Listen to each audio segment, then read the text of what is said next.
First tonight, hundreds of thousands of Coloradans who rely on the Supplemental Nutrition Assistance Program, or SNAP, are bracing for reduced benefits.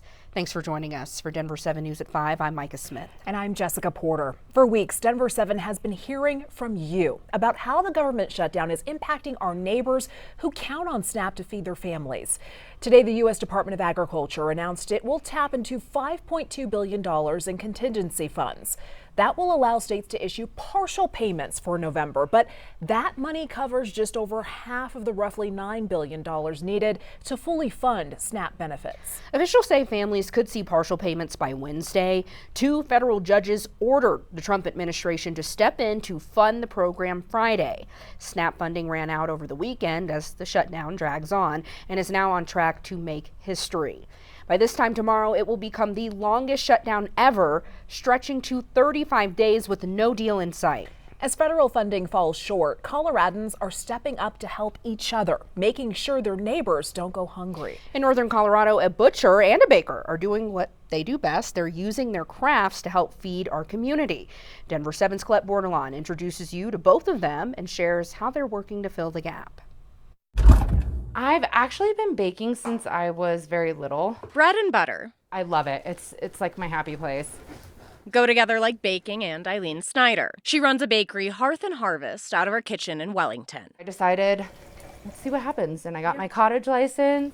She's precise and passionate, It's a lot of mixing and waiting. and every loaf is baked with love. When I saw the number of people that were on SNAP benefits, I think in Colorado it was like 600,000. And then on top of that, over half of that number is kids. And so that was kind of what really pulls at my heart. She knew she wanted to help her community while SNAP support is stalled. So it started off with I was going to take the bread and donate it to various like food banks or people that were helping. But because I operate under a cottage license, they can't accept the bread. So she offered a loaf of bread to anyone who needed one. I just kept getting message after message asking how they could help. Before she knew it, people were dropping off whatever they could to help. This is all just what was donated on Saturday. And they ended up serving 34 families last weekend. It turned into if you're just in need, reach out, because some people were like, do you need to see my SNAP card? And I was like, nope.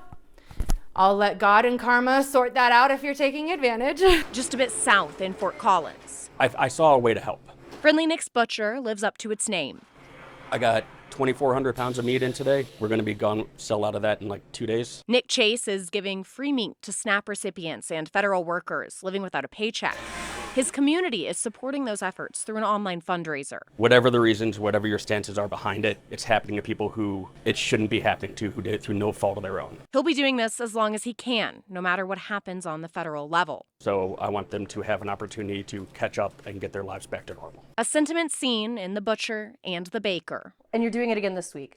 I am. I'm going to do it at this level until SNAP benefits are returned. But once SNAP benefits are returned, I think I'm going to scale it back to like trying to keep this going for 5 families a week on a regular basis. 2 Coloradans doing what they do best for their community. Colette Bordelon, Denver 7. Beautiful to see community coming together to provide some solutions. I think it's important to unpack what exactly SNAP is and who benefits from the program in our state. So through some research, I found out government food assistance in the U.S. began in 1939. However, the program as we know it started in 1961 under the name Food Stamp Program as a pilot. And the stamps were literal paper coupons participants could redeem for food. In 1964, President Johnson signed the food stamp program into law. By 1977, lawmakers created more specific requirements for participation, such as stricter income requirements. Through the 1980s and 90s, the program faced budget cuts and new requirements, again, surrounding income, and job searches were implemented.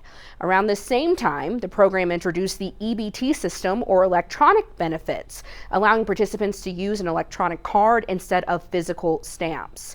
The 2008 Farm Bill renamed the food stamp program the Supplemental Nutrition Assistance Program, or SNAP, to reduce stigma. According to the USDA's website, undocumented non-citizens have never been eligible for SNAP. Documented non-citizens, such as green card holders or asylum seekers, must either live in the U.S. for at least 5 years or receive disability-related assistance or be under 18 years old to receive it. In Colorado, the Colorado Fiscal Institute reports of the 600,000 SNAP recipients, About 300,000, half, are children. And if you're looking for a way to help, you can support families struggling with food insecurity during the shutdown through Denver 7 Gives. Scan the QR code on your screen or go to denver7.com/gives. Click Donate Now and select Help Fight Food Insecurity from the drop-down menu. 100% of your donations will go towards helping people in our community.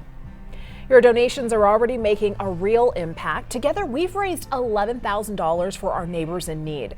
Thanks to your generosity, Denver 7 was able to take one SNAP recipient grocery shopping today. We'll share more from that story coming up at 5:30 and show you how your support is helping Colorado families put food on the table.